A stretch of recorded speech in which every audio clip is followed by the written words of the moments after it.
So if you're anything like me, you're tired of the min-maxing Barbs running at you with golden hatchets and trying to use blood exchange to just run you down. I managed to not only kill golden hatchet wielding barbarians, golden rondelle dagger wielding rogues, Oh.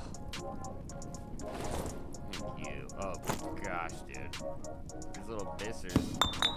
and fully kitted bards back to back to back, but I even tested a couple runs with the base Squire kit and was able to kill min-maxed fighters like this one right here, who was bissed out with all true Phys.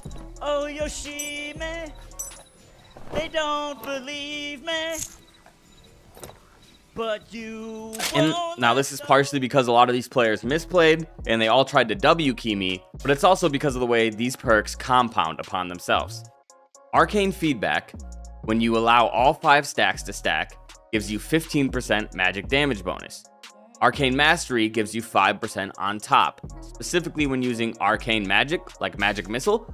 And if you look at our base magic power bonus, without me even focusing on will, then you'll see we have 45% magic power by default as long as we're landing our magic missiles.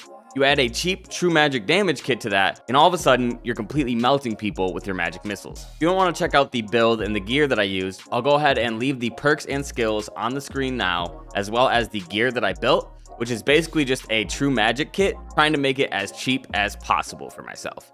And for those of you who are interested, the perks that I prefer are Arcane Feedback and Arcane Mastery, which are basically the only 2 that I would call necessary for this build.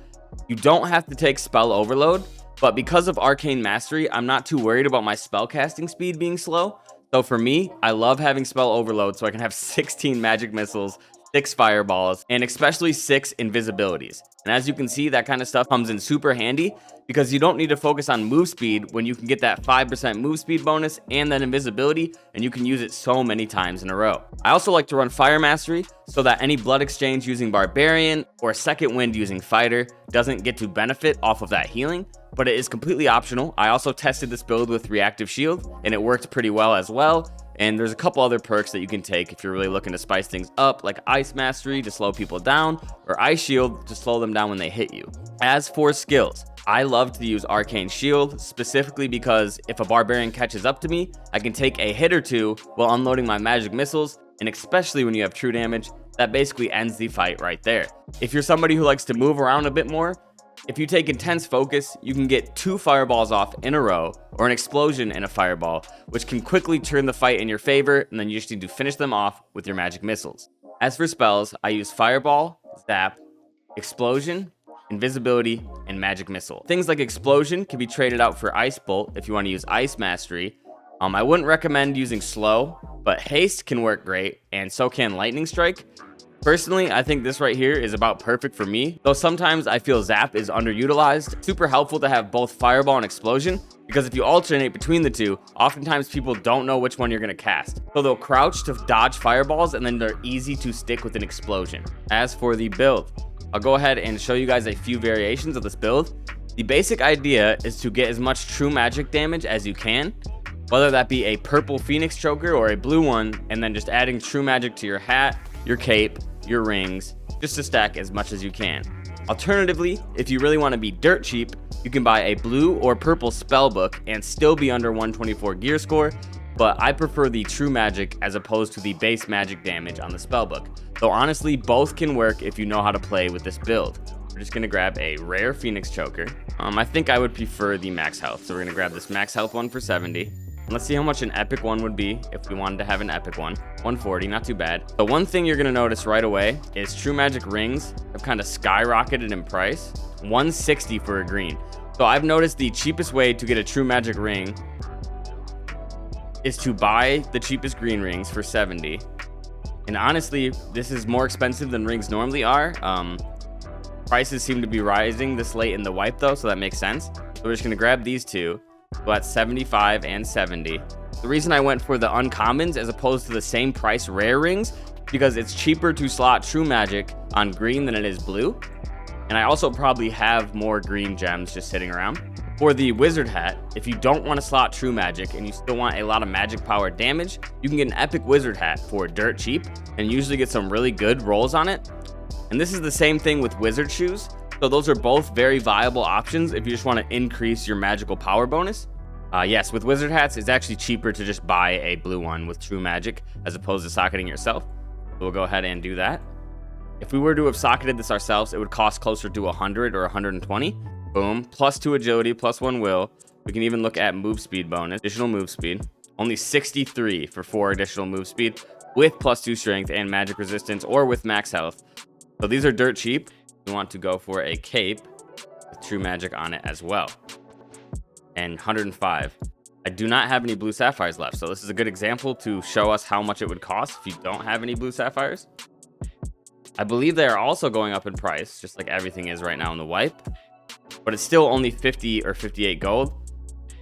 So if you do the math, 75 plus 58 is still much cheaper than 160. It's closer to like 110 to 120. You can save like 40 to 50 gold per ring if you go ahead and do that method instead. Sleek hide pants. Sleek hide pants are only 50 and they give us 4 more will, which is a heavy magic damage bonus. And as you can see, these are dirt cheap, only 50 or 60 gold with good rolls. We'll go ahead and get this one with max health bonus and action speed because that will give us faster casting animations and health. And that brings us to 123, which is right under 125's. We are all the way up to almost 40% magic power bonus. And we are at 101 health, which is not too bad.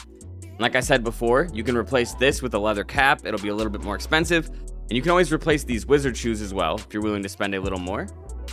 But as you see, this is a dirt cheap build with 1, 2, 3, 4, 5, 6 true magic and a very decent magic power bonus that will only get higher thanks to our perks as we land our magic missiles. There are quite a few other ways to build this if you're willing to spend more money, but as always, this is the broke boy version of the build, so we're trying to save as much money as possible. Now let's go ahead and get into some PvP and how I play this build. So this fight right here is a fully kitted true Phys rogue, which you will see after I get the kill.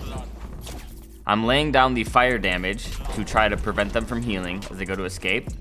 And then one big thing with rogues is you always want to create a gap. But if they're a smart rogue, then they'll obviously push away as soon as they know they can't close that distance. I decided to explosion the door instead of fireball, just so I could save the fireballs and also give myself some time to heal. And then now I'm just listening and waiting to see if the rogue pushes. And you can also clear doorways and check areas using magic missile. And then of course, like every rogue, he starts to talk shit.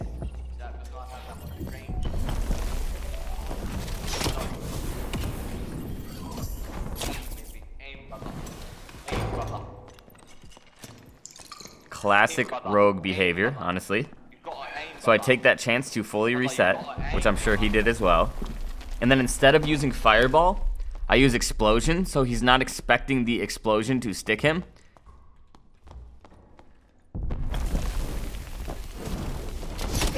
Since he's expecting a fireball, it's easier to land and stick those explosions. You gotta aim, brother. You gotta And aim, then brother. release that rage while I magic missile him.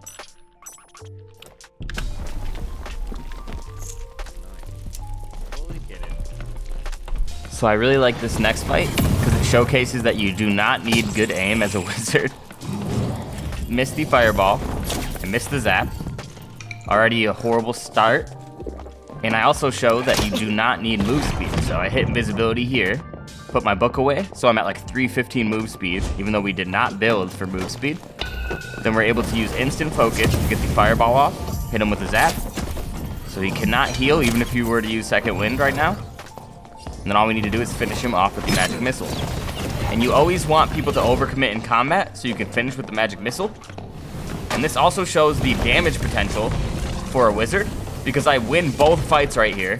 Explosion, fireball, and he's so hurt that he has to run away. And you see that little annoying moment right there where I hit the wall on accident. That shit is heartbreaking, but that's super common, especially with the new book. And as you can see, it is a true Phys Fighter. This is probably our worst matchup right here, a Druid. And honestly, I should have lost this fight. Panther forgets to silence me, but even then I'm almost half health and it's a Squire kit Druid. So if a Druid plays any better than that, I am practically dead. And this clip is hilarious to me because I was literally jamming to music that me and my friend made, and then I come back in and there's a mummy right on me and there is a Warlock right on me. And I go for the magic missile, but quickly realize I'm going to need to zap him because he's healing. So we need to cut that healing as quickly as possible. I land 2 out of the 3 zaps, then splash damage with the fireball, and then another zap, and then another zap. So that's 5 zaps in a row. Zap is honestly more powerful than Curse of Pain, but if you don't know how to land your zaps, then you're gonna have issues anyway. This last clip is how to fight a Barbarian, and it's ridiculous how much we have to hit him with. We hit him with 1 fireball direct, 2 fireballs direct, that little bit of magic missile from earlier. We miss the zap, and then we just commit to the magic missile, but it still takes like 7 magic missile balls to hit him. And this was with the, oh, this is a Squire kit. That makes more sense. But as you can see, you can literally take on Barbarians in a Squire kit if you do this properly. And that was a true Phys Barbarian with a blue hatchet. For this last clip, I just wanted to show an all attributes fighter. This wasn't a rough fight in any means. I just hit him with a fireball and finished him with magic missile. But I just wanted to show you guys why committing with magic missile is important. I'm getting beat on right here. Then I blast him enough with magic missiles and get that headshot. And if you see, he has all attribute rings and necklace, plus move speed and just a biscuit on. But he forgot to bring any colored weapon, and that's why he wasn't doing enough damage. But that's gonna do it for this video. I hope you guys enjoyed the PvP, and I hope the build helped you guys. Only 96% of the people who watch my channel are not subscribed, so if you want to go ahead and subscribe and throw a like, that would mean the world to me. Thank you guys so much for watching, so much love, and peace.